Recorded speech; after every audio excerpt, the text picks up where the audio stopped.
Praise the Lord. सनातन परमेश्वर को धन्यवाद देते हैं आज के दिन के लिए, आज के समय के लिए जो परमेश्वर ने हम सबके जीवन में प्रदान किया है।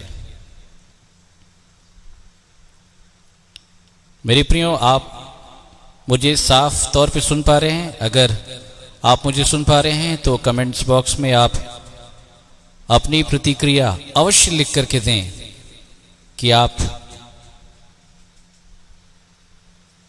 मुझे साफ तौर पे सुन पा रहे हैं। मेरे प्रियो,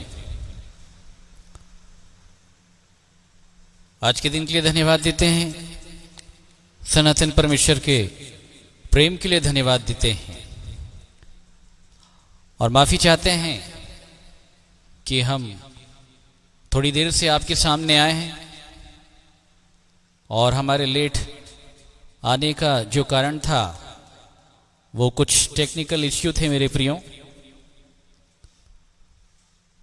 परंतु फाइनली परमेश्वर ने हमारी सहायता की और हम आपके सामने आपसे मुखातिब होने के लिए उपस्थित हैं मेरे प्रियो। सो एक बार फिर से हम परमेश्वर पिता को धन्यवाद देते हैं आज संध्या काल के इस समय के लिए, और लगातार परमेश्वर हमारी सहायता करता चला जा रहा है मेरे प्रियो, ताकि हम उसके सत्य वचन को सुन सकें। उसका वो सत्य वचन जिसके माध्यम से हम अपनी देह प्राण और अपनी आत्मा के उद्धार को प्राप्त कर सकते हैं मेरे प्रियो। एक ऐसा सत्य वचन मेरे प्रियो जो हमें प्रभु यीशु मसीह के जी उठने की समानता तक लेकर के जाएगा। एक ऐसा स्थिर करने वाला सत्य वचन मेरे प्रियो।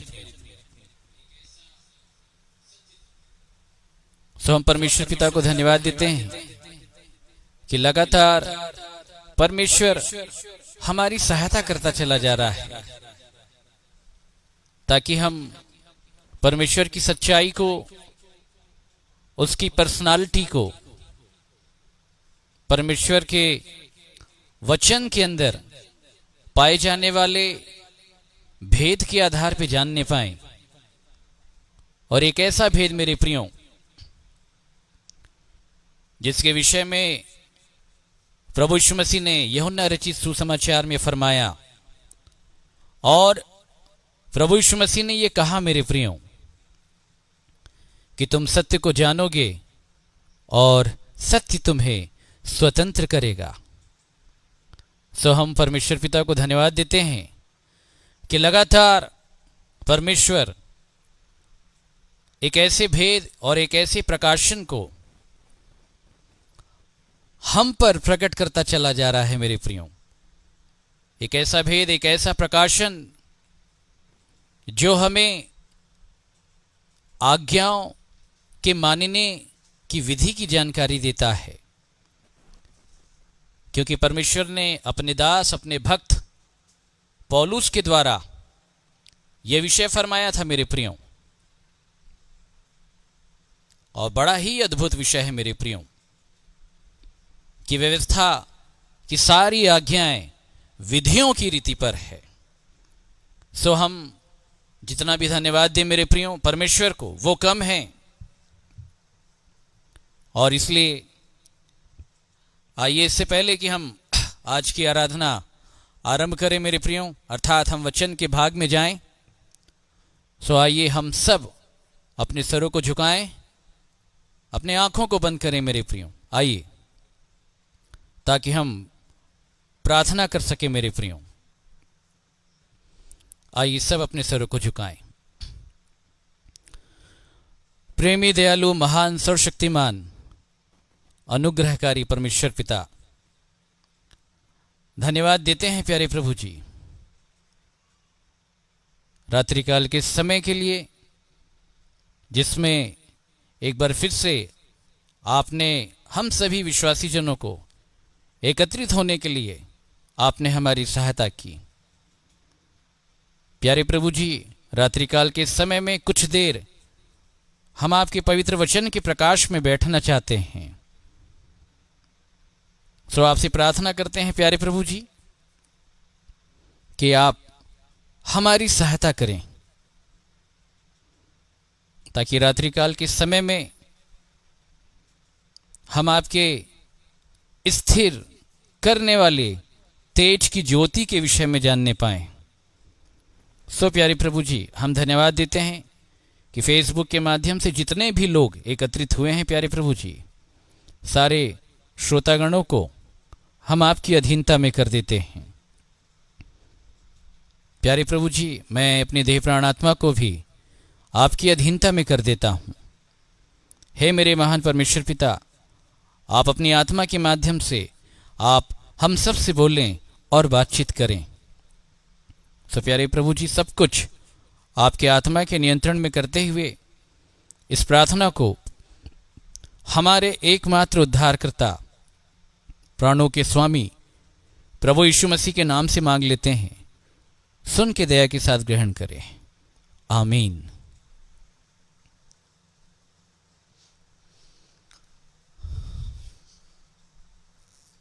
मेरे प्रियो, आप सब अपनी बाइबल अपने हाथ में ले लें।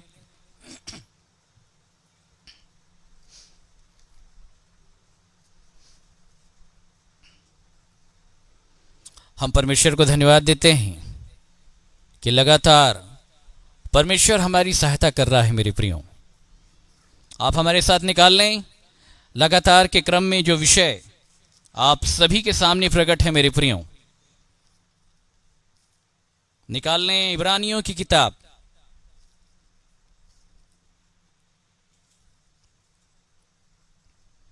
इब्रानियों की किताब निकाल लें मेरे प्रियो। इब्रानियों 3,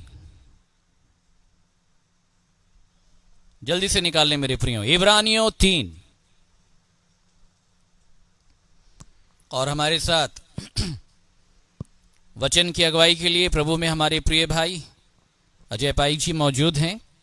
सो वे वचन पढ़ने में अगुवाई करेंगे। सो आप सब अपने पूरे ध्यान को वचन की ओर केंद्रित करें मेरे प्रियो। और मैं आपसे ये कहना चाहता हूं कि आप अपने मोबाइल स्क्रीन के सामने से ना हटे मेरे प्रियो, क्योंकि परमेश्वर इन अंतिम दिनों के ऊपर हमसे बातचीत करना चाहता है। वो हमें कुछ बताना चाहता है, वो हमसे कुछ कहना चाहता है मेरे प्रियो। तो निकालिए लगातार के क्रम में जो इब्रानियों 3 का पाठ हम पढ़ते चले जा रहे हैं और उसे समझते चले जा रहे हैं मेरे प्रियो। आप निकालें इब्रानियों 3। अजय भैया पढ़ने में अगुवाई करेंगे। इब्रानियों 3 का 1 से लेकर के 6 तक ध्यान से सुने मेरे प्रियो। इसलिए हे पवित्र भाइयों, तुम जो स्वर्गीय बुलाहट में भागी हो, उस प्रेरित और महायाजक यीशु पर जिसे हम अंगीकार करते हैं ध्यान करो। वह अपने नियुक्त करने वाले के लिए विश्वास योग्य था, जैसा मूसा भी परमेश्वर के सारे घर में था, क्योंकि यीशु मूसा से इतना बढ़कर महिमा के योग्य समझा गया है। हाँ, जितना कि घर का बनाने वाला घर से बढ़कर आदर रखता है। क्योंकि हर एक घर का कोई न कोई बनाने वाला होता है, पर जिसने सब कुछ बनाया वह परमेश्वर है। जी आगे। मूसा तो परमेश्वर के सारे घर में सेवक के समान विश्वास योग्य रहा कि जिन बातों का वर्णन होने वाला था उनकी गवाही दे।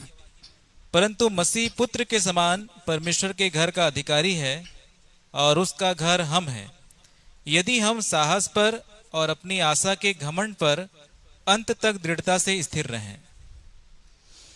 सो हम परमेश्वर को धन्यवाद देते हैं मेरे प्रियो वचन के पढ़े जाने के लिए। परमेश्वर का वचन, उसका प्रेम, उसकी बातें बहुत ही बड़ी है मेरे प्रियो। परमेश्वर बहुत ही महान परमेश्वर है। हम जितनी भी उसकी तारीफ और उसकी प्रशंसा करें मेरे प्रियो, मैं आपको बताना चाहता हूं कि वह अपने आप में बहुत बड़ा है, बहुत महान है। परमेश्वर का वचन यहां पे फरमाता है मेरे प्रियो, यहां पे प्रभु यीशु मसीह के जीवन के चरित्र का चित्रण है मेरे प्रियो। और बाइबल ये बताती है कि यीशु मूसा से इतना बढ़कर महिमा के योग्य समझा गया, जितना कि घर का बनाने वाला घर से बढ़कर आदर रखता है।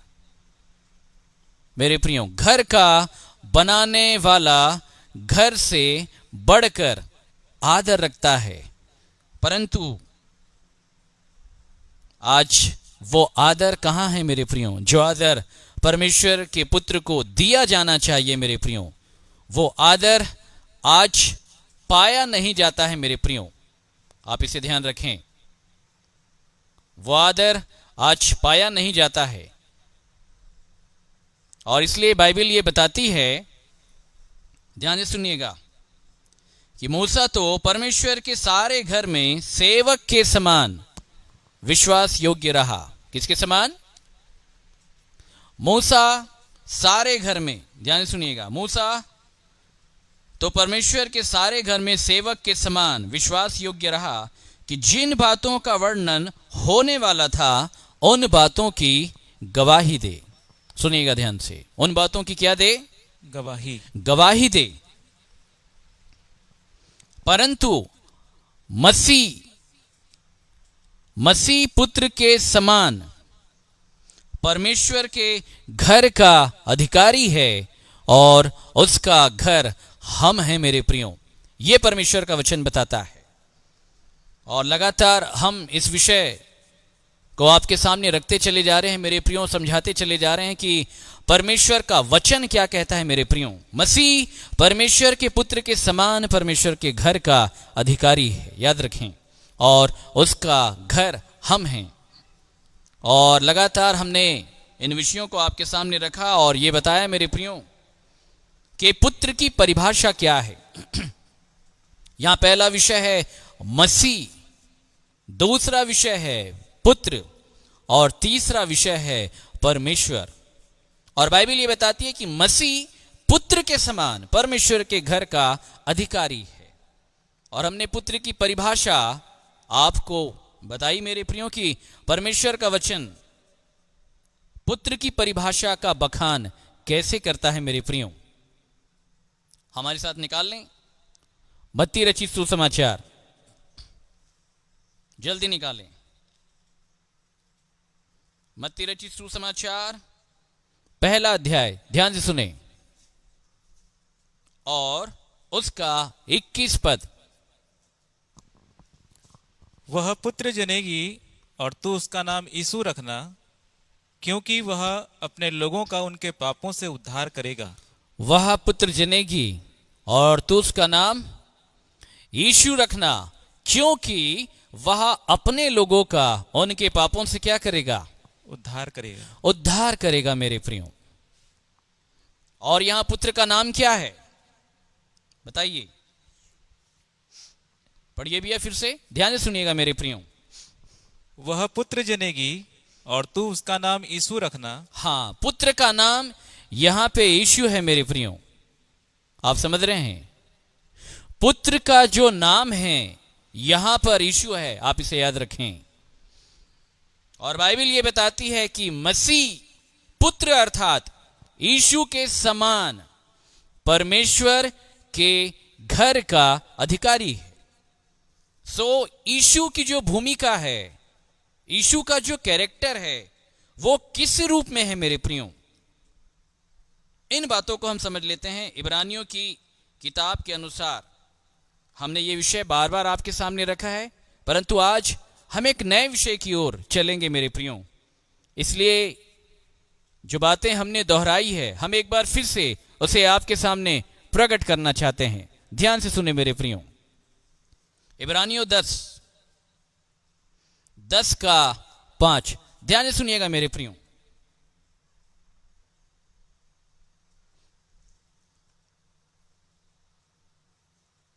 इब्रानियों 10 का 5, ध्यान से सुने मेरे प्रियो, परमेश्वर का वचन क्या फरमाता है। इसी कारण वह जगत में आते समय कहता है, इसी कारण वह जगत में आते समय कहता है। मेरे प्रियो, कौन आ रहा है मेरे प्रियो जगत में? मैं आपको बताना चाहता हूं। इब्रानियों 9 उसका 11 पढ़ें, ध्यान से सुनिएगा।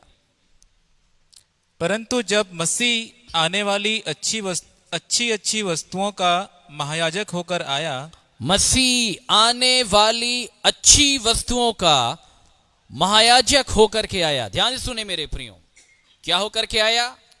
महायाजक होकर। महायाजक होकर के आया। ध्यान से सुनिएगा, आने वाली अच्छी वस्तुओं का वह महायाजक होकर के आया। कौन मेरे प्रियो? मसीह। यहां पे चर्चा किसकी है?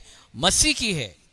और इसलिए इब्रानियों 10 में मसीह जगत में आते समय यह कहता है, यह फरमाता है।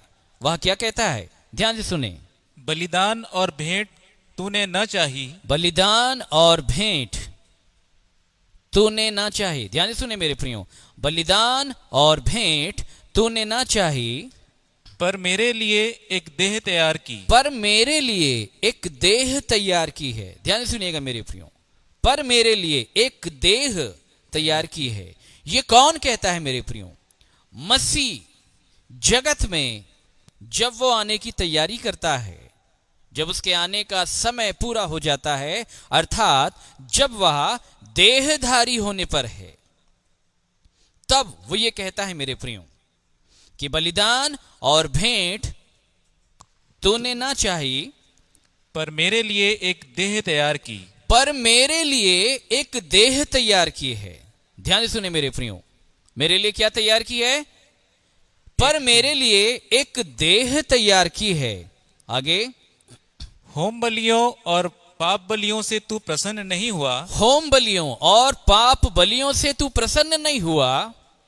तब मैंने कहा, ध्यान से सुनिए, तब मैंने कहा, देख मैं आ गया हूं। हाँ, पवित्र शास्त्र में मेरे विषय में लिखा हुआ है, पवित्र शास्त्र में मेरे विषय में, अर्थात मसीह के विषय में जो भविष्यवाणी की गई है, मसीह उसके विषय में कहता है कि देख मैं आ गया हूं। पवित्र शास्त्र में मेरे विषय में लिखा है, ताकि हे परमेश्वर तेरी इच्छा पूरी करूं। मेरे प्रियो, ताकि हे परमेश्वर, ताकि हे परमेश्वर तेरी इच्छा को मैं पूरी करूं। ध्यान से सुने मेरे प्रियो, तेरी इच्छा को मैं पूरी करूं। पवित्र शास्त्र में मेरे विषय में लिखा है। मसीह ये कहता है मेरे प्रियो, जगत में आते समय मसीह ये फरमाता है मेरे प्रियो, मसीह को प्रकट करने के लिए एक देह बनाई गई है मेरे प्रियो। क्या बनाई गई है? एक देह। इसलिए परमेश्वर का वचन यूहन्ना रचित सुसमाचार के पहले अध्याय में इस भेद के विषय में परमेश्वर का वचन जो है वो जिक्र करता है मेरे प्रियो कि आदि में वचन था, वचन परमेश्वर के साथ था, और जो वचन था वो स्वयं परमेश्वर था मेरे प्रियो। और यदि हम उसके 14वें पद को यदि हम पढ़ें तो वहां पे परमेश्वर का वचन इस प्रकार से फरमाता है मेरे प्रियो कि वचन देहधारी हुआ। यीशु कौन है? वह देहधारी मसीह है। बोलिए, यीशु कौन है? वह देहधारी मसीह है। ध्यान से समझिएगा मेरे प्रियो, एक छोटा सा उदाहरण मैं आपके सामने रखता हूं कि अभी आप हमें अपने मोबाइल स्क्रीन के ऊपर देख पा रहे हैं, सुन पा रहे हैं। ध्यान से समझिएगा, परंतु आप मुझे किसकी सहायता से देख पा रहे हैं, सुन पा रहे हैं?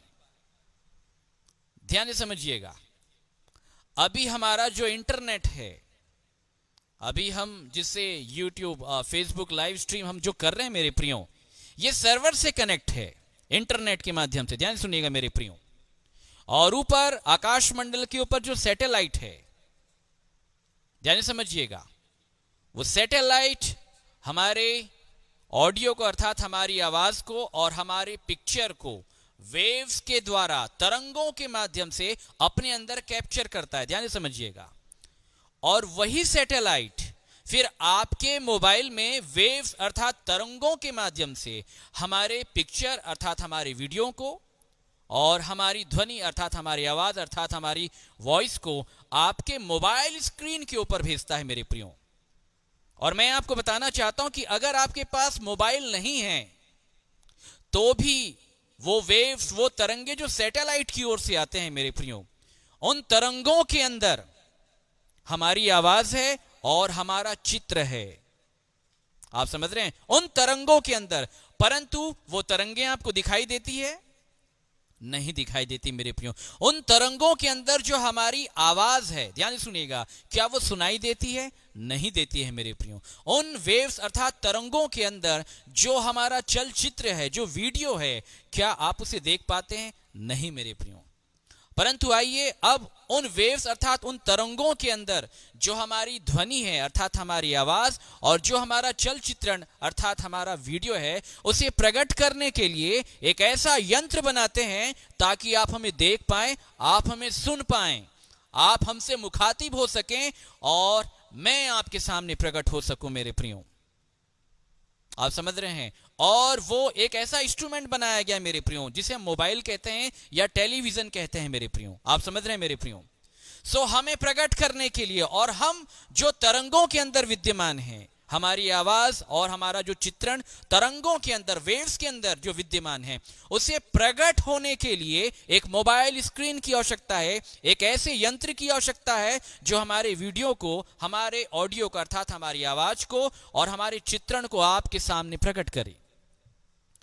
ठीक इसी प्रकार मसीह भी परमेश्वर की ओर से आने वाला, ध्यान से समझिएगा, परमेश्वर एक बहुत बड़ा सैटेलाइट है, आप ऐसा मान करके चले मेरे प्रियो, जो सब कुछ चला रहा है। याद रखिएगा, उस सैटेलाइट की ओर से आने वाला एक वेव्स, एक तरंग है। कौन? मसीह। और उस मसीह, उस तरंग अर्थात उस वेव्स को प्रकट करने के लिए अब परमेश्वर ने एक देह का निर्माण किया। और उस देह का जब निर्माण हुआ मेरे प्रियो, सो उस देह का नाम पड़ा यीशु। बोलिए हमारे साथ, उस देह का क्या नाम पड़ा मेरे प्रियो?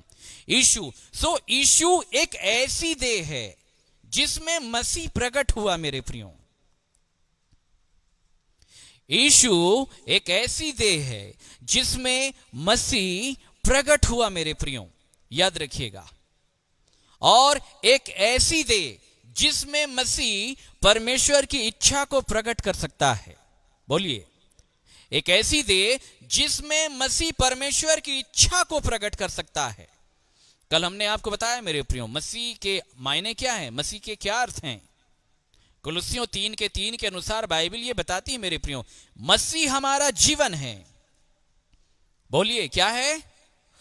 मसीह हमारा जीवन है। याद रखिएगा मेरे प्रियो, और उस जीवन को प्रकट करने के लिए, उस जीवन को प्रकट होने के लिए मेरे प्रियो ध्यान से सुनिए, उस जीवन को, मसीह जो जीवन है, उस जीवन को प्रकट होने के लिए एक ऐसी देह की आवश्यकता है। एक ऐसी देह जो परमेश्वर के जीवन को प्रकट करे, एक ऐसी देह जिसमें परमेश्वर की इच्छा का वास हो, एक ऐसी देह जिसमें परमेश्वर के आत्मा के द्वारा ठहराए गई वचनों के आधार पे क्रिया का वास हो, एक ऐसी देह जिसमें परमेश्वर की महिमा प्रकट हो जाए मेरे प्रियो।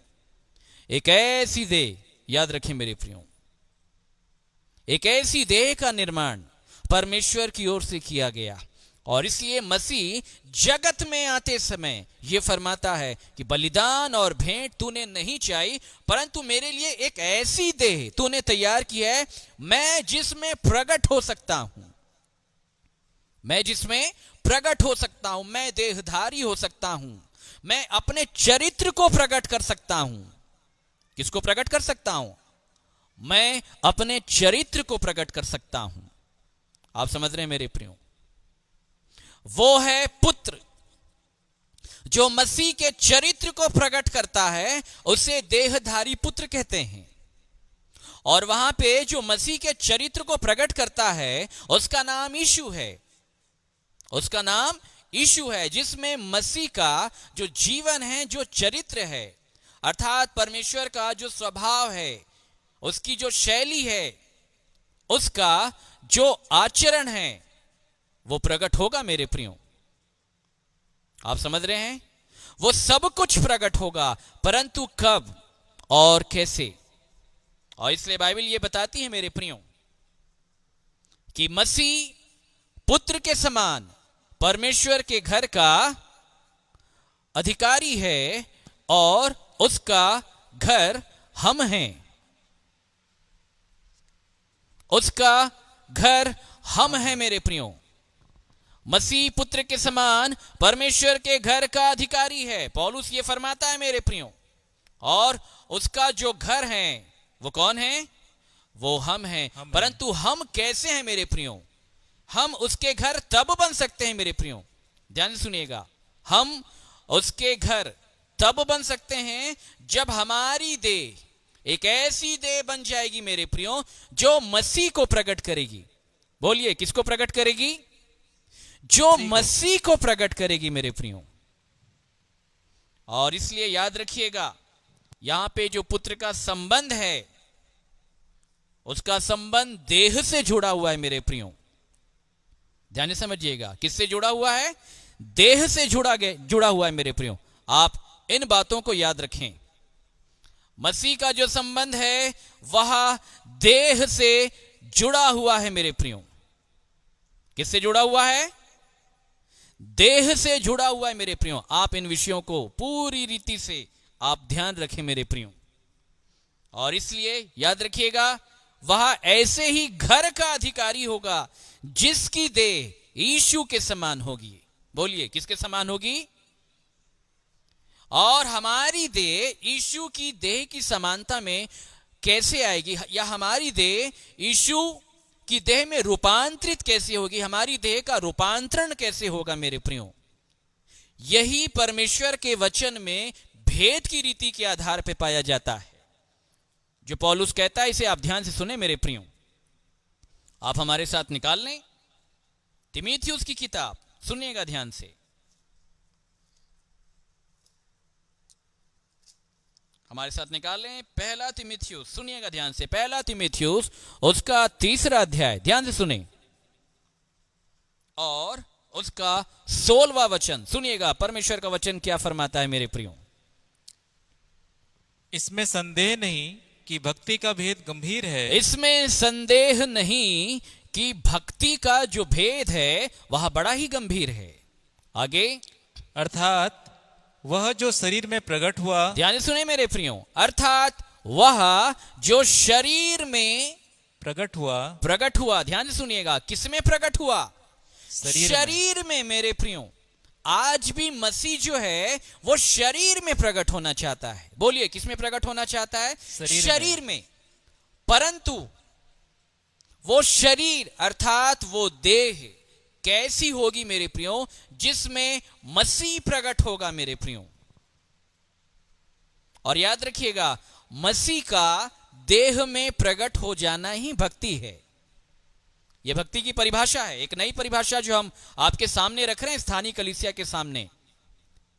मसीह का देह में प्रकट हो जाना ही भक्ति है मेरे प्रियो। और इसलिए पौलुस ये फरमाता है कि इसमें संदेह नहीं कि भक्ति का जो भेद है वो बड़ा ही गंभीर है। अर्थात वह जो शरीर में प्रकट हुआ। किसमें प्रकट हुआ मेरे प्रियो? शरीर में प्रकट शरीर में। तो आप याद ध्यान से सुनिएगा कि वह शरीर में कैसे प्रकट होता है। किसमें? शरीर में। वह शरीर में कैसे प्रकट होता है मेरे प्रियो? इन विषयों को हमें जानना और समझना है कि वह शरीर में कैसे प्रकट होगा। ध्यान से समझिएगा। और जिस शरीर में मसीह प्रकट होगा, याद रखिएगा, वो शरीर, वो देह मसीह का घर है। किसका घर है? मसीह का घर है मेरे प्रियो। आप इसे याद रखें। और वो कैसी देह होनी चाहिए मेरे प्रियो? जिसमें मसीह प्रकट होगा। बोलिए, जिसमें मसीह क्या होगा? प्रकट होगा। वो देह कैसी होगी मेरे प्रियो? सुनिएगा, आप हमारे साथ निकालें इफिसियों की किताब। मेरे प्रियो, आज हम बड़ी देरी के साथ आपसे मुखातिब हुए हैं और इसलिए मैं आपको बताना चाहता हूं कि बहुत ज़्यादा समय मैं आपका नहीं लूँगा, परंतु थोड़े ही समय के साथ मैं अपने शब्दों को विराम दूंगा ताकि आज का लाइव सेशन हम पूरा कर सके मेरे प्रियो। परंतु उसके बाद हम परमेश्वर के वचन के इसी भाग को, इन्हीं विषयों को क्रम में लगातार की क्रिया के आधार पे आगे बढ़ाएंगे मेरे प्रियो। तो ध्यान से सुनिए, हमारे साथ निकाल लें इफिसियों 2:14 से। आप ध्यान से सुने मेरे प्रियो कि परमेश्वर का जो वचन है वह क्या फरमाता है, आप इसे ध्यान से सुने। इफिसियों 2:14 से पढ़ें। क्योंकि वही हमारा मेल है, हाँ जिसने दोनों को एक कर लिया, हाँ, और अलग करने वाली दीवार को जो बीच में थी वही ढा हमारा मेल है जिसने दोनों को क्या कर लिया, दिया, एक कर लिया, एक कर लिया, और अलग करने वाली दीवार को जो बीच में थी उसे ढा क्या कर दिया। दिया, उसे ढा दिया। ध्यान से सुने मेरे प्रियो, आगे। और अपने शरीर में बैर अर्थात वह व्यवस्था जिसकी आज्ञाएं विधियों की रीति पर थी मिटा दिया, हाँ, कि दोनों से अपने में एक नया मनुष्य उत्पन्न करके मेल करा दे।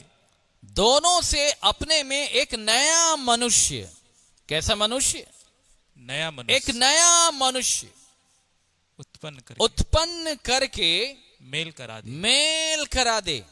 ध्यान सुनिएगा, आगे।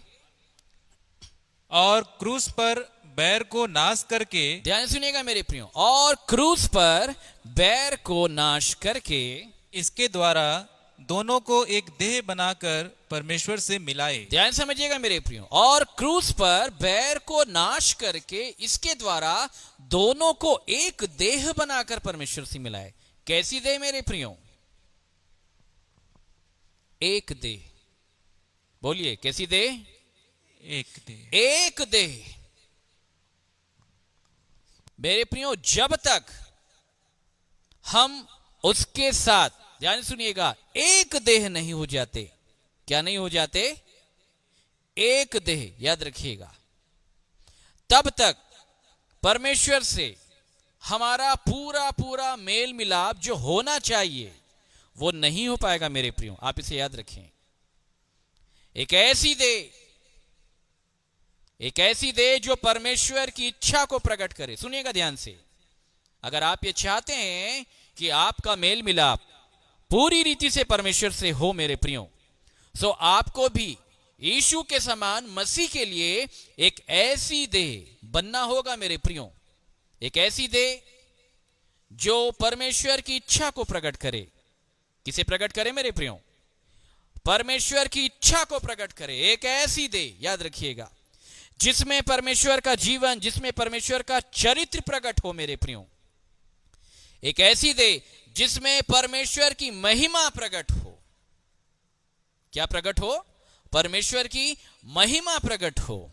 आप समझ रहे हैं, एक ऐसी देह, एक ऐसी देह, आप समझ रहे हैं मेरे प्रियो, एक ऐसी देह परमेश्वर चाहता है। आप इन विषयों को ध्यान से समझें मेरे प्रियो, क्योंकि जब तक के हम उसके साथ, जब तक के हम उसके साथ एक देह नहीं हो जाते मेरे प्रियो, हमारा पूरा पूरा मेल मिलाप परमेश्वर के साथ नहीं हो सकता। ये बहुत बड़ा भेद है मेरे प्रियो, याद रखिएगा। सो हमें एक ऐसी देह बनना है। क्या बनना है मेरे प्रियो, हमें एक ऐसी देह बनना है। आप इसे याद रखें और सुनिएगा ध्यान से। अगर हम ऐसी देह नहीं बनेंगे मेरे प्रियो, याद रखिएगा, तो हमारा मेल मिलाप पूरी रीति से परमेश्वर के साथ नहीं हो पाएगा। रोमियो निकालिएगा, ध्यान से सुनिएगा। मेल मिलाप का आरंभीकरण होना अलग है और मेल मिलाप पूरी रीति से हो जाना अलग है मेरे प्रियो। सुनिएगा ध्यान से, रोमियो 5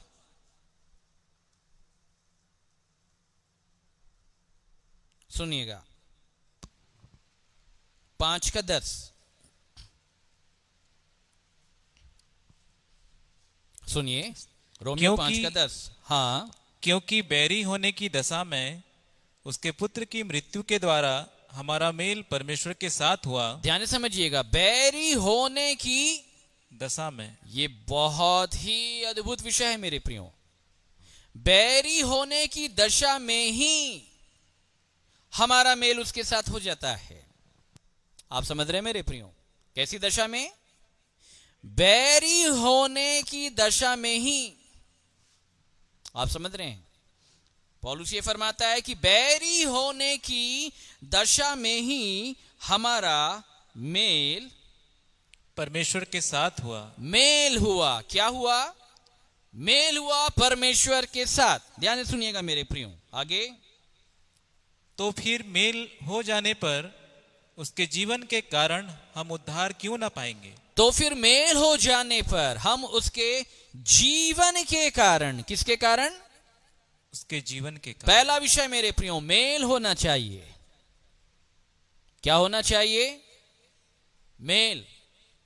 और बाइबल ये बताती है, धन्य है वे जो मेल कराते हैं। क्या कराते हैं? धन्य वे हैं जो मेल कराते हैं, क्योंकि वे परमेश्वर के पुत्र कहलाएंगे। ध्यान सुनिएगा, जब एक विश्वासी का मेल यीशु के द्वारा परमेश्वर के साथ हो जाता है, तब वह उसका बैरी ही होता है। बस अंतर यह होता है मेरे प्रियो, याद रखिएगा। बैरी कैसे होता है एक विश्वासी, यह मैं आपको बताना चाहता हूं। आप इन विषयों को ध्यान से समझें। आप हमारे साथ निकालें कुलुस्सियों की किताब, सुनिएगा ध्यान से। कुलुस्सियों 1, ध्यान से सुने मेरे प्रियो। कुलुस्सियों 1 का 21 से पढ़ें, सुनिएगा परमेश्वर का वचन क्या फरमाता है। तुम जो पहले निकाले हुए थे, हाँ, और बुरे कामों के कारण मन से बैरी थे। हाँ, किसके कारण? बुरे कामों के कारण। बुरे कामों के कारण। बोलिए, किसके कारण? बुरे कामों। हाँ, बुरे कामों के कारण किससे बैरी थे? मन से बैरी थे। आप इसे याद रखें मेरे प्रियो, बुरे कामों के कारण एक विश्वासी का, ध्यान सुनिएगा, जब मेल होता है, उसके देह के ऊपर बुरे काम पाए जाते हैं, तो भी उसका मेल परमेश्वर के साथ क्या हो जाता है मेरे प्रियो? उसका मेल परमेश्वर के साथ हो जाता है। मेल का आरंभीकरण होता है। परंतु याद रखें कि जब उसका मेल हो जाता है, उसका उद्धार नहीं होता है मेरे प्रियो। अब यदि हम ये चाहते हैं कि हमारा उद्धार हो, और उद्धार का मतलब ही होता है मसीह का देहधारी हो जाना। क्या हो जाना? मसीह का देहधारी हो जाना। ध्यान से समझिएगा, हमें एक देह बनना है। क्या बनना है मेरे प्रियो? एक देह।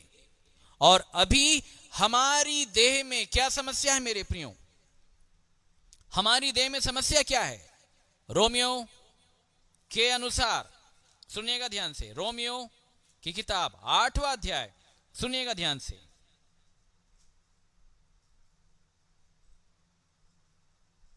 रोमियो 7 है, माफ कीजिएगा, 7 का 21 से पढ़ें, सुनिएगा। इस प्रकार मैं यह व्यवस्था पाता हूँ कि जब भलाई करने की इच्छा करता हूँ, हाँ, तो बुराई मेरे पास आती है। हाँ, क्योंकि मैं भीतरी मनुष्यत्व से तो परमेश्वर की व्यवस्था से बहुत प्रसन्न रहता हूँ, हाँ, परंतु मुझे अपने अंगों में दूसरे प्रकार की व्यवस्था दिखाई पड़ती है, हाँ, जो मेरी बुद्धि की व्यवस्था से लड़ती है और मुझे पाप की व्यवस्था के बंधन में डालती है, हाँ, जो मेरे अंगों में है। मेरे प्रियो ध्यान समझिएगा, अभी भी अंगों में कौन सी व्यवस्था पाई जाती है? पाप की व्यवस्था। पाप की व्यवस्था। किसकी व्यवस्था?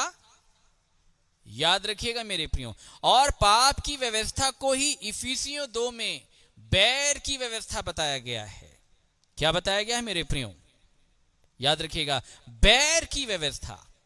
आप समझ रहे हैं? सो बैरी होने की दशा में, किसकी दशा में?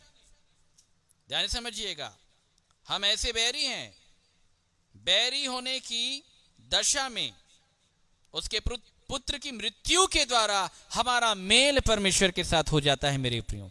बैरी होने की दशा में मतलब यह बात साफ है कि जब एक विश्वासी का विश्वास के कारण प्रभु यीशु मसीह के सामने प्रायश्चित के भाव के कारण अपने पापों के अंगीकार को करने के कारण जब उसका मेल परमेश्वर के साथ हो जाता है, उस समय भी वह बैरता की व्यवस्था में होता है। आप इसे याद रखें, वह पूर्ण रीति से उद्धार को प्राप्त नहीं किया होता है मेरे प्रियो। अब उसे उद्धार को प्राप्त करना है। क्या करना है? अब उसे उद्धार को प्राप्त करना है। अभी जब उसका मेल परमेश्वर के साथ हुआ है तो उसके शरीर में बैर की व्यवस्था है, याद रखिएगा।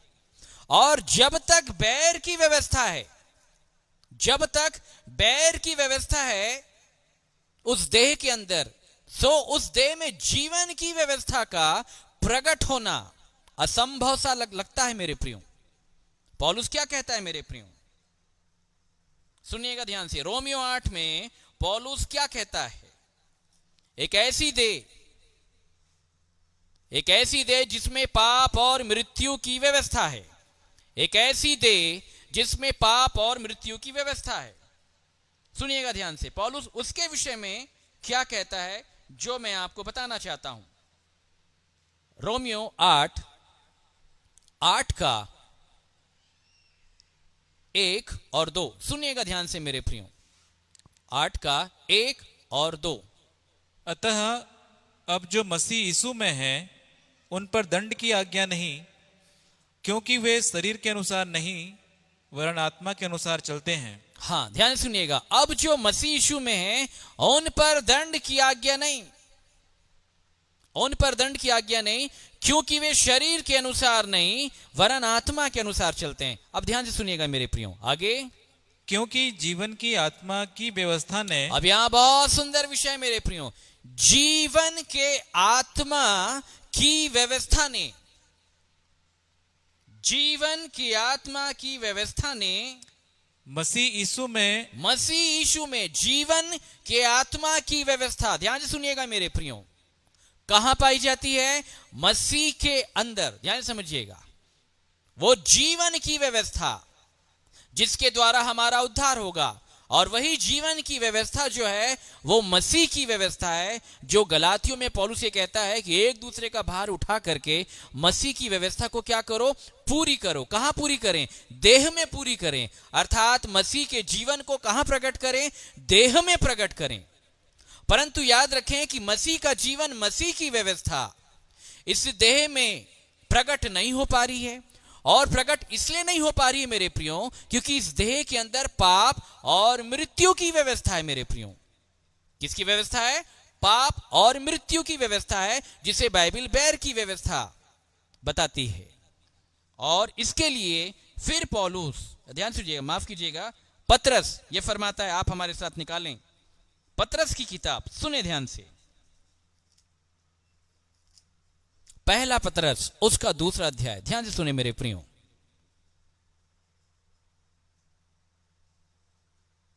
उसका 1 से पढ़ें, सुनिएगा मेरे प्रियो, बाइबल क्या बताती है। इसलिए सब प्रकार का बैर भाव, हाँ, और छल और कपट और डाह और निंदा को दूर करके, सब प्रकार का बैर भाव, आप समझ रहे मेरे प्रियो, सब प्रकार का बैर भाव और छल और कपट और डाह और निंदा को दूर करके नए जन्मे हुए बच्चों के समान, ध्यान से सुने मेरे प्रियो, किसके समान? नए जन्मे हुए बच्चों के समान निर्मल आत्मिक दूध की लालसा करो, ताकि उसके द्वारा उद्धार पाने के लिए बढ़ते जाओ। ध्यान से समझिएगा मेरे प्रियो, मतलब मसीह के जीवन को यदि आपको प्रकट करना है या मसीह के जीवन को यदि आपको बढ़ाना है, तो आपके शरीर में जो बैर की व्यवस्था जो अपनी चरम सीमा पे विराजमान है, पौलुस क्या बताता है कि मुझ में अर्थात मेरे शरीर में कहीं पर भी कोई अच्छी वस्तु वास नहीं करती। और हमने इब्रानियों में देखा मेरे प्रियो कि मसीह आने वाली अच्छी वस्तुओं का महायाजक होकर के आया। मसीह के पास अच्छी वस्तु है मेरे प्रियो। बताइए कैसी वस्तु है? अच्छी वस्तु है मेरे प्रियो मसीह के पास। और इसी अच्छी वस्तु को बाइबिल व्यवस्था बताती है मेरे प्रियो। क्या बताती है? आप इसे याद रखें, बाइबिल इस अच्छी वस्तु को व्यवस्था बताती है, क्योंकि जब पौलुस, ध्यान से सुनिएगा मेरे प्रियो, जब रोमियो 7 में जब यह पत्री लिखता है मेरे प्रियो,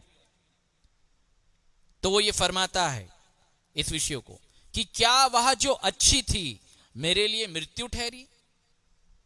ऊपर वो कहता है कि पाप उस अच्छी वस्तु के द्वारा, किसके द्वारा? तो ऊपर वो बताता है व्यवस्था पवित्र और अच्छी है।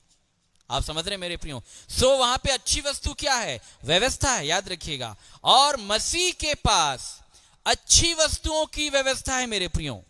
बोलिए किसकी व्यवस्था है? अच्छी वस्तुओं की व्यवस्था है, याद रखिएगा।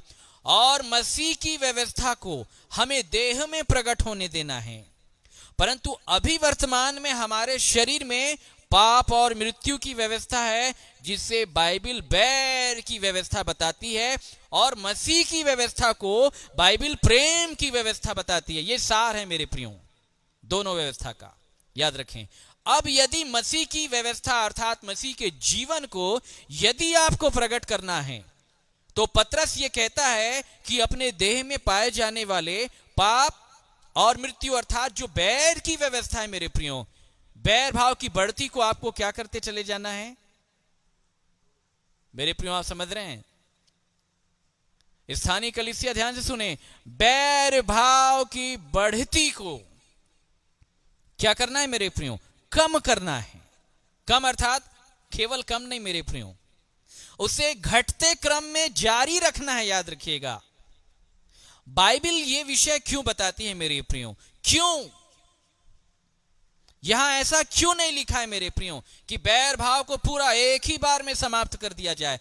नहीं मेरे प्रियो, ऐसा प्रोसेस ही नहीं है, याद रखिए। आप समझ रहे हैं? परमेश्वर अंश अंश करके काम करता है, क्योंकि वह हमें पूरी रीति से अपने स्वरूप और अपनी समानता में लाना चाहता है मेरे प्रियो। आप समझ रहे हैं?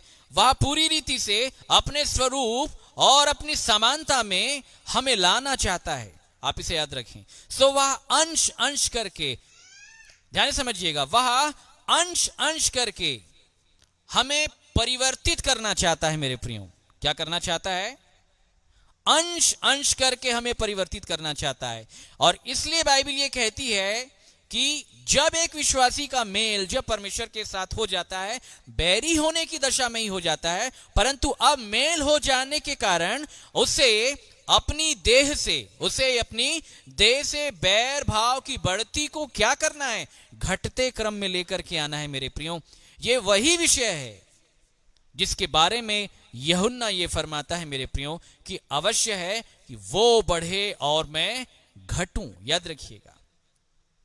और आप इस बात को याद रखें मेरे प्रियो, पुराने नियम का जो तेज है, इसको सुनिएगा ध्यान से। 2 कुरिन्थियों 4, केवल थोड़ा समय और मेरे प्रियो, उसके बाद हम अपने संदेश को समाप्त करेंगे। सुनिएगा ध्यान से। 2 कुरिन्थियों 3 अध्याय, सुनिएगा ध्यान से। उसका 7 से पढ़ें, सुनिएगा ध्यान से मेरे प्रियो। यदि मृत्यु की वह वाचा जिसके अक्षर पत्थरों पर खोदे गए थे, मृत्यु की वाचा मेरे प्रियो, पुराने नियम को मृत्यु की वाचा बताई जाती है। इस भेद को ध्यान से समझ जाए मेरे प्रियो। इसलिए मसीह ने यीशु के रूप में मृत्यु को लिया। किसको लिया मेरे प्रियो? मृत्यु को। आप समझ रहे मेरे प्रियो? इसलिए बाइबिल क्या बताती है कि यदि मृत्यु की वाचा जिसके अक्षर पत्थरों पर खोदे गए थे, पत्थरों के ऊपर खोदे गए थे। ध्यान सुनिएगा, किसके ऊपर? पत्थरों के ऊपर। यह पुरानी व्यवस्था की बात हो रही है। और वो कैसी व्यवस्था है मेरे प्रियो?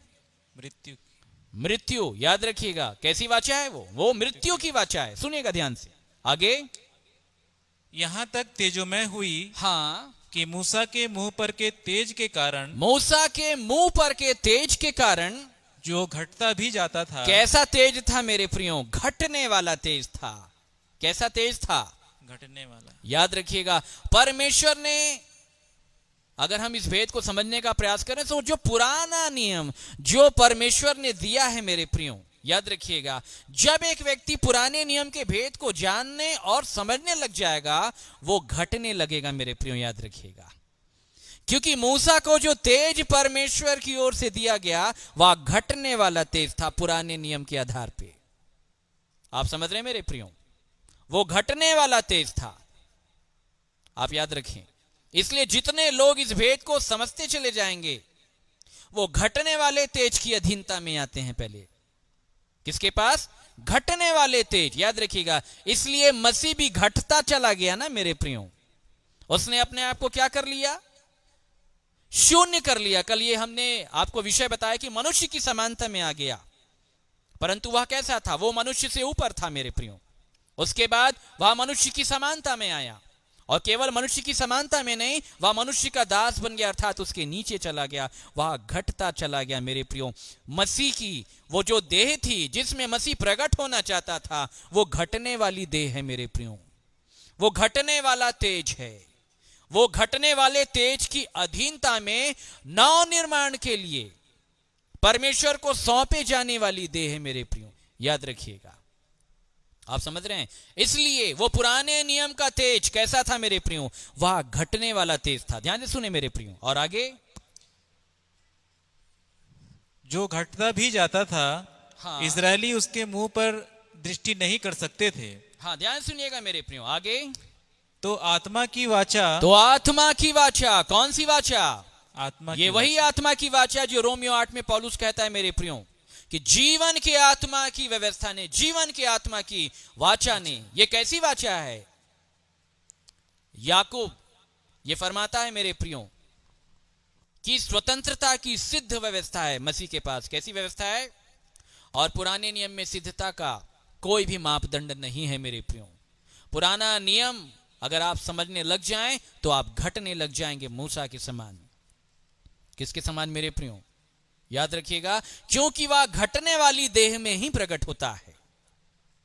तो समझ रहे हैं? तो आत्मा की वाचा अर्थात मसीह की वाचा और भी तेजोमय क्यों न होगी? तब मसीह की वाचा तेजोमय होगी मेरे प्रियो। ये तब होगी जब हमारा, ध्यान सुनिएगा मेरे प्रियो, जब हमारी देह घटते हुए क्रम में अपना काम जारी रखेगी। याद रखें, जब बैर की व्यवस्था हमारी देह में घटती चली जाएगी मेरे प्रियो, आप इसे याद रखें। बैर की व्यवस्था जब हमारी देह में घटती चली जाएगी, आप समझ रहे हैं, तब मसीह की व्यवस्था हमारी देह में बढ़ती चली जाएगी। और तब वो पौलुस ने जो दूसरा कुरिन्थियों 4 में कहा कि अंश अंश करके हम उसके तेजस्वी रूप में परिवर्तित होते जाते हैं। ये वे ही लोग परिवर्तित हो सकते हैं मेरे प्रियो तेजस्वी रूप में। उसके तेजस्वी रूप को प्रकट करने के लिए एक देह चाहिए, और एक ऐसी देह जो यीशु के समान हो, जिसका जिक्र पाया जाता है इफिसियों 2 में कि एक देह बना करके मसीह परमेश्वर से मिलाना चाहता है। और वो देह कैसी है मेरे प्रियो? घटने वाली देह। याद रखें, जब हम घटेंगे मेरे प्रियो, तब मसीह बढ़ेगा, वो बढ़ता चला जाएगा। और जिस दिन हम पूरे घट जाएंगे या हमारे घटने का क्रम लगातार अपनी चरम सीमा पे 100% हो जाएगा, अर्थात जब हम पूरी रीति से घट जाएंगे मेरे प्रियो, तो मसीह पूरी रीति से प्रकट हो जाएगा मेरे प्रियो। परंतु ये तब हो सकता है मेरे प्रियो जब हम घटेंगे। क्या होंगे मेरे प्रियो? हमारा मैं। क्या घटना चाहिए मेरे प्रियो? हमारा मैं। इसलिए प्रभु यीशु मसीह ने कहा, यदि कोई मेरे पीछे आना चाहे, अपने मैं का इनकार करे, अपनी बुद्धि का इनकार करे, अपनी समझ का इनकार करे, अपनी योग्यता का इनकार करे, अपने दिमाग का इनकार करे, अपने दिमाग के अंदर उत्पन्न होने वाले हर एक विचार का इनकार करे, हर एक बातों का इनकार करे मेरे प्रियो, तब मसीह प्रकट हो सकता है मेरे प्रियो। एक ऐसी देह मसीह को चाहिए प्रकट होने के लिए जो घटे मेरे प्रियो, और जो देह घट जाती है परमेश्वर का वचन उसे सेवक बताता है मेरे प्रियो।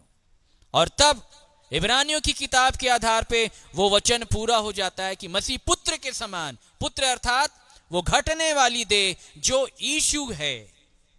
आप समझ रहे मेरे प्रियो, वो घटने वाली देह जो यीशु है, एक ऐसी देह जो पूरी रीति से शून्य हो गई है, और ऐसी देह में तब मसीह की ज्योति चमकेगी मेरे प्रियो। आप याद रखें मेरे प्रियो, तब यह वचन पूरा हो जाएगा कि मसीह पुत्र के समान परमेश्वर के घर का अधिकारी है, और उसका घर हम हैं। उसका घर हम कैसे हो सकते हैं मेरे प्रियो? जब हम घटने लग जाएंगे। यही विषय प्रभु यीशु मसीह ने समझाया कि जब मैंने गुरु और प्रभु होकर के दास का स्वरूप धारण कर लिया, तो तुम तो गुरु नहीं हो, तुम तो प्रभु भी नहीं है, प्रभु भी नहीं हो, तो तुम्हें कोई ऐतराज नहीं होना चाहिए। आप समझ रहे हैं मेरे प्रियो, जो लोग इस आधार पे अपना जीवन परमेश्वर को सौंप देते हैं, अंगीकार कर लेते हैं मेरे प्रियो, एक ऐसी देह के ऊपर मसीह प्रकट हो जाएगा। और तब मसीह का ये वचन पूरा होगा जो इब्रानियों की किताब में लिखा है मेरे प्रियो, कि बलिदान और भेंट तूने नहीं चाहिए, परंतु मेरे लिए एक ऐसी देह तैयार हो गई है जिसमें मैं प्रकट हो सकता हूं। आप समझ रहे हैं मेरे प्रियो? सो क्यों ना विश्वासी जन, जितने भी लोग इस वचन को सुन रहे हैं फेसबुक के माध्यम से, आप अपना जीवन, अपना सब कुछ परमेश्वर को सौंप दें मेरे प्रियो, और एक ऐसी घटने वाली देह का अंगीकार कर लें मेरे प्रियो, जिसमें मसीह प्रकट हो सकता है। और वो घटने वाली देह में ही प्रकट होगा। मसीह का तेज घटने वाली देह में प्रकट होता है। सो मेरे प्रियो, परमेश्वर इन वचनों के माध्यम से आप सभी को आशीष दे। आइए मेरे प्रियो, अगर हमने परमेश्वर के वचन के दर्पण में अपने पाप, अपने अपराध को देखा है, जाना है, सो आइए मेरे प्रियो, हम अंगीकार में जाएंगे। जो लोग बीमार हैं और चंगाई की आस लेकर के बैठे हैं मेरे प्रियो, आइए हम उनके लिए भी प्रार्थना करेंगे मेरे प्रियो। आइए सब अपने सरों को झुकाएं मेरे प्रियो, आइए हम प्रार्थना के भाग में जाएंगे। प्रेमी, दयालु, महान, सर्वशक्तिमान, अनुग्रहकारी परमेश्वर पिता, धन्यवाद देते हैं प्यारे प्रभु जी, रात्रिकाल के समय में एक बार फिर से आपने अपने घटने वाली उस देह का प्रकटीकरण किया जिसमें मसीह प्रकट हो सकता है। अवश्य है मैं घटूं और वो बढ़े, हमारा मैं घटने पाए, हम प्रेम और मेल मिलाप के खोजी होने पाए, हमारा मैं जो हमें बुरा मानने देता है। आप कहते हैं बुराई के बदले हम बुराई ना करें। घटने वाली देह का प्रगटीकरण, प्रमाणीकरण यही है प्यारे परमेश्वर पिता, जो देह बुरा नहीं मानती, क्योंकि आपके वचन में लिखा है कि प्रेम कभी बुरा नहीं मानता। सो प्यारे प्रभु जी, धन्यवाद देते हैं एक ऐसे पवित्र वचन के प्रगटीकरण के लिए। हम ये विश्वास करते हैं कि इस वचन के माध्यम से आपने बहुतों से बातचीत की है। सो प्यारे प्रभु जी, जितनों ने आपके वचन को सुना है, वे और भी अपने जीवन को आपके चरणों में सौंप सकें, पूरी रीति से आपके पवित्र नाम का अंगीकार करने पाए, यीशु की देह का अंगीकार करने पाए, वो देह जिसने सेवक का रूप धारण कर लिया प्रभु और परमेश्वर होते हुए भी।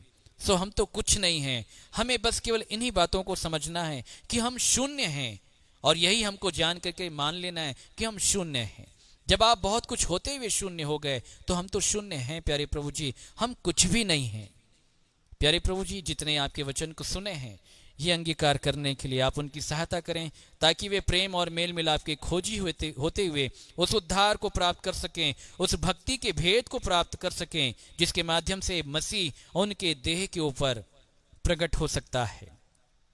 सो प्यारे प्रभु जी, इसी पूरे विश्वास के साथ हम सारे विश्वासी जनों को आपकी अधीनता में कर देते हैं। जो लोग बीमारी से चंगाई की आशा लेकर के बैठे हैं प्यारे प्रभु जी, हम उनके लिए भी प्रार्थना करते हैं। वो हर एक प्रकार की बीमारियों के लिए, तकलीफों के लिए, जो कि असाध्य रोग के रूप में बहुतेरों के ऊपर पाए जाते हैं, प्यारे प्रभु जी आपसे ये प्रार्थना करते हैं कि जितने लोग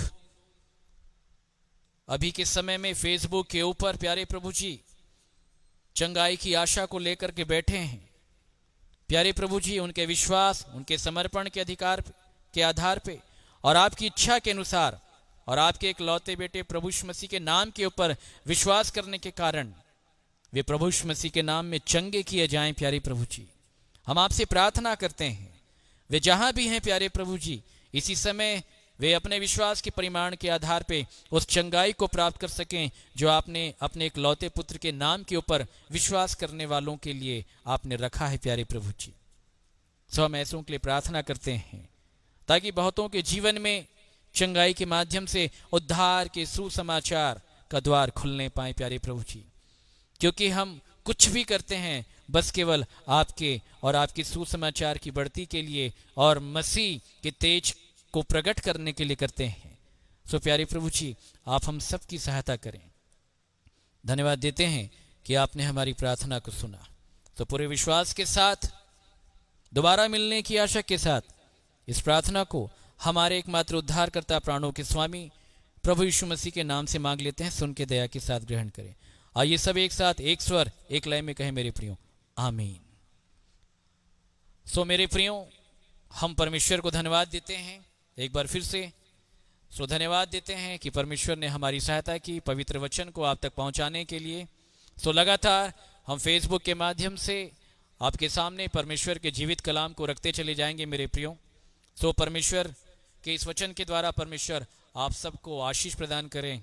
सो प्रिय भाई अजय जो कि वचन के पढ़ने में अगुवाई करते हैं, और मेरी ओर से आप सभी को हमारा प्यार भरा नमस्कार।